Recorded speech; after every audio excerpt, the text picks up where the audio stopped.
Hello everyone, my name is Jellyfish, but you can call me Jelly, and this is going to be my full spoiler review of Warriors Star, and then by extension, kind of the entire Starless clan arc. Um, it's going to be rambly, not scripted, so I'm probably going to pause and say a lot. I'll try to keep that to a minimum, but that's just what you're gonna get.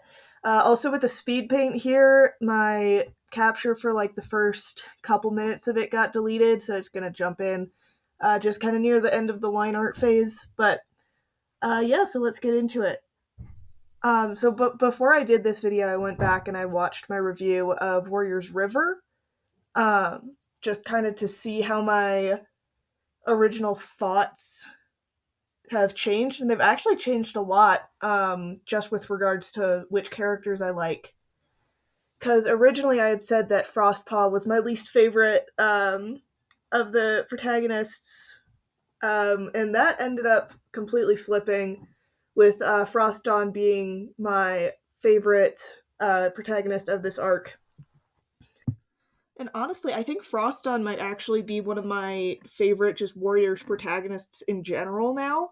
I think her story was really compelling, and her arc, I think, was actually very well handled, starting as this shy protagonist who's just kind of being led by her mother.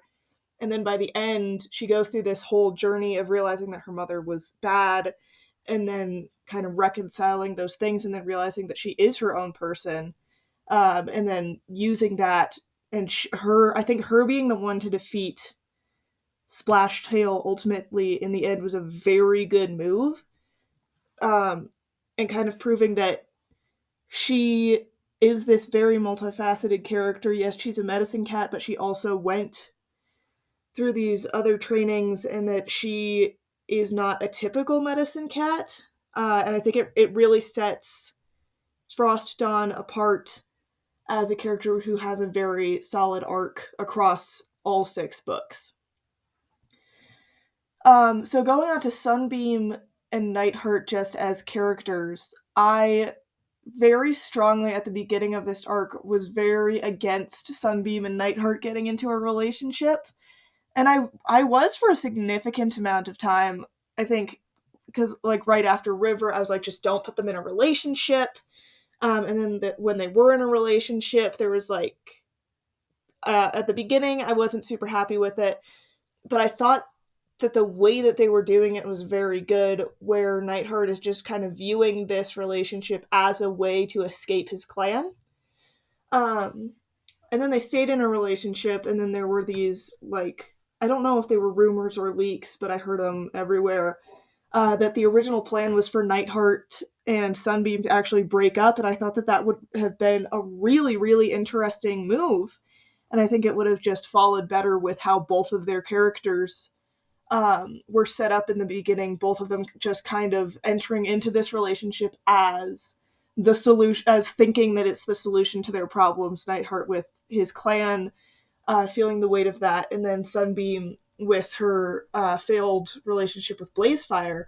So I think it would have been really good if they had both recognized that that's why they were doing this. But in the end, I think their relationship was actually really sweet.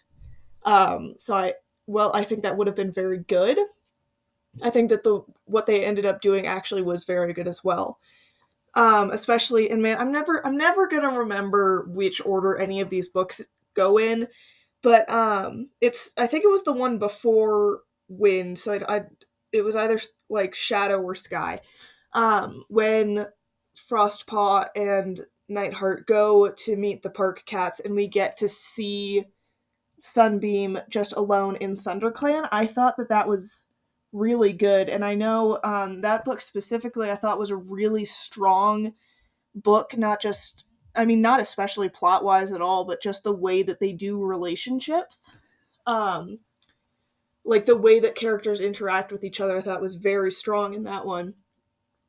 Um, but yeah, but also seeing Sunbeam grow as her own person within ThunderClan, I think was a very good choice. And it really justifies that she's doing this not just to be with Nightheart, but she really does feel like she belongs in ThunderClan. And then, man, and then Sunbeam's, I'm realizing now, all three of these characters' arcs revolve around their mothers in some way. Nightheart's less so, because I feel like his arc kind of ends in book 4 or book 3. I've only read each of these once, like about when they came out. Um, so I don't remember exactly what happens in any of them. But yeah, all of these characters revolve around their moms, and then their dads just kind of not being there. Sunbeam, her dad is part of that whole thing. But yeah, man, I think the way that Sunbeam's relationship with Berryheart was concluded was very, very strong in this book. I spoiler alert, I loved this book. I really liked this last book, and I think this whole arc was very solid, and Star did a very good job of tying that up. But yeah, I think the way that Sunbeam's relationship with Berryheart was tied up was very satisfying. I don't know. No, satisfying isn't the right word. It's perfectly unsatisfying, I think, because Berryheart dies so early, um, without getting a chance to redeem herself, and then Sunbeam has to wrestle with, well, could she have redeemed herself? And I think that that's a very interesting thing for Sunbeam to be thinking about during those last chapters of the book. And I think it's a more nuanced look at a character than Warrior Cats usually does. Same with Curlfeather. When Frostpaw is in StarClan and she's talking to Curlfeather, she's also having a similar thing that says, um, where she's kind of picturing in her head this mother figure when she was young, but then having to come to terms with maybe she wasn't a good person. And I think that was very well done. And then Nightheart's arc with his mom, Sparkpelt, was, completely the reverse, I think, because he just felt that she was the root of everything bad in his life, but then realizing that no, actually, it's she's not. And then having to repair that relationship, which I think it could have been done better, but two out of three good character arcs ain't bad for Warrior Cats. Um, but yeah, I thought, and even in the end, I think Nightheart and Sunbeam's relationship was really sweet. The way that they kind of took care of each other and worried about each other in the end felt genuine. I think when they're separated and they're just worrying about the other, and then also trying to help out where they can. Um, yeah, it felt like everyone had a job to do in this last book, and they did it well. Obviously, Frostpaw took the lead there, and hers was the most satisfying. I think her arc was definitely the best of the three. Uh, but yeah, I think overall the way that this climax, it was the whole book felt like a climax, I think. And I feel like that's pretty common for Warriors because the books are pretty short, or at least they're comparatively short to what I have been reading. They just feel very fast paced, where the whole last book is the climax. Um, I think it did it effectively. I think the pacing was actually pretty good in this book, where you have, and I was worried at the beginning when they said that Splashtail had left, but then they didn't do that to me. They actually had a very good twist, and it was very fun. And another great thing I think just about how the book was structured was you do have a lot of lead up, and you have this intense feeling of danger, and then Splashtail is defeated, and then it takes the time to see what the fallout of that is. Because I think a lot of times in Warriors, the band, everything falls apart for the villains when the head villain is killed. but I think this book handled it very well when it kind of shows, well, how, like, why did people believe Splashtail, and all of these different opinions that all of these different River Clan cats have about the clan and how their dynamic is with the other clans and how they should move forward, and whether they even need a leader or if they should become a democracy. That was fun. It would have been cool if River Clan had kind of taken this and decided to have a different leadership structure, but obviously they're not going to do that. But I think what they did do is very good when you have all of these different voices, and then saying, well, do we even have a River Clan anymore? Should we even have River Clan anymore? And I think that was very good. And then you're also seeing Frostpaw in StarClan, and again, I think that was very good also. But yeah, I don't know. I would have been excited. My pick for River Clan leader would have been Mothwing, but I see why they didn't do that.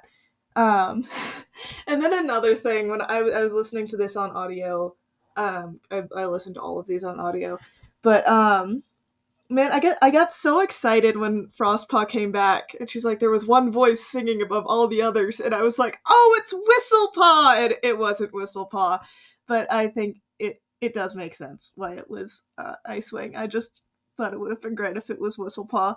Um, uh, but yeah, I think Ice Star was a good pick for leader. I can't remember if Icewing was set up.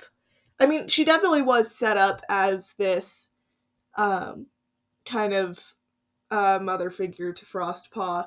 I don't think as much as Mothwing was. I really liked seeing that dynamic between Mothwing and Frostpaw as a mother and kit relationship. It's described like that all the time. I think that was a really good thing for them to point out, and I really liked it.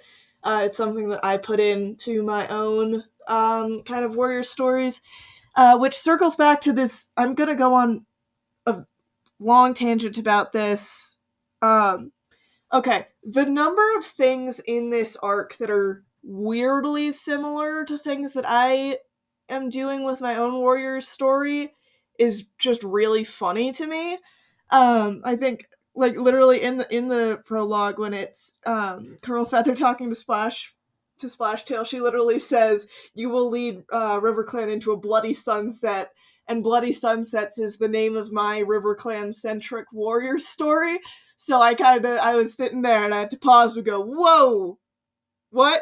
Um, but yeah, I don't know. Maybe one of the reasons I like this arc so much is it thinks about a lot of the things that I was thinking about with with like writing a warrior story. Okay, I guess the tangent wasn't that long, but that was just funny to me.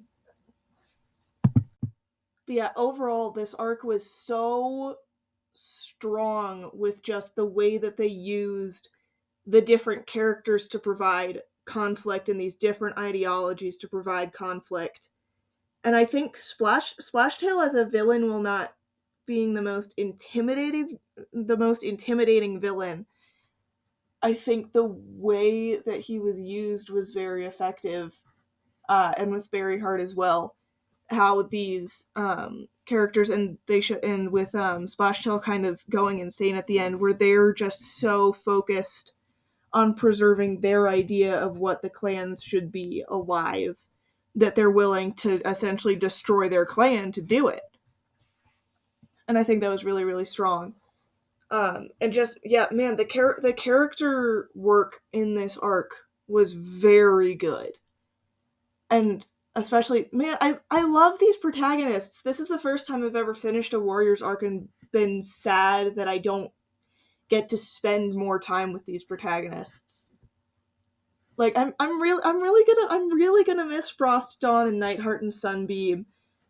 And when they become background characters, they're probably gonna lose what made them so special, but maybe not. Maybe they won't. But yeah, those are my thoughts on Warrior Star and a Starless clan in general. Looking ahead to the next arc, Changing Skies is I don't remember if Changing Skies is the name of the book or the arc, but we have the first couple chapters out of the first book. Um, it's I think Tawny Pelt, Leaf Star, and then Moonpaw as protagonists. Moonpaw is already shaping up to be very interesting. They could do a lot of different things with that, and it'll be really interesting to look at all of these things from the perspectives of like these older cats. No, that's right. Changing Skies is the arc, and The Elder's Quest is the name of the book. The one thing I'm very worried about is don't make it another traveling story. We've already had one of those. The new Don't do the same plot as the New Prophecy, please. I am begging for that not to be what they do. Unless the only caveat I have for that is, and they're not going to do that. They're not going to do this. But if it's like a thing where they have to adapt to a completely new environment and then everything changes. Like if they, man, I always just want to put clans by the ocean, because I think that's fun. But like if they have to learn how to survive in a completely different environment, and that maybe the way that they have structured their clans needs to change. That's the only reason it could be good if they just do New Prophecy again. But yeah, those are my thoughts on a Starless clan and what we know so far about Changing Skies. And I will see you maybe soon. The things I'm working on right now are more intensive, and I don't think I'll have, anything talking for a while. I think I'll definitely review the Elder's Quest with like a 10-minute review like that, spoiler review like this. Yeah. So I'll see you next time. Bye.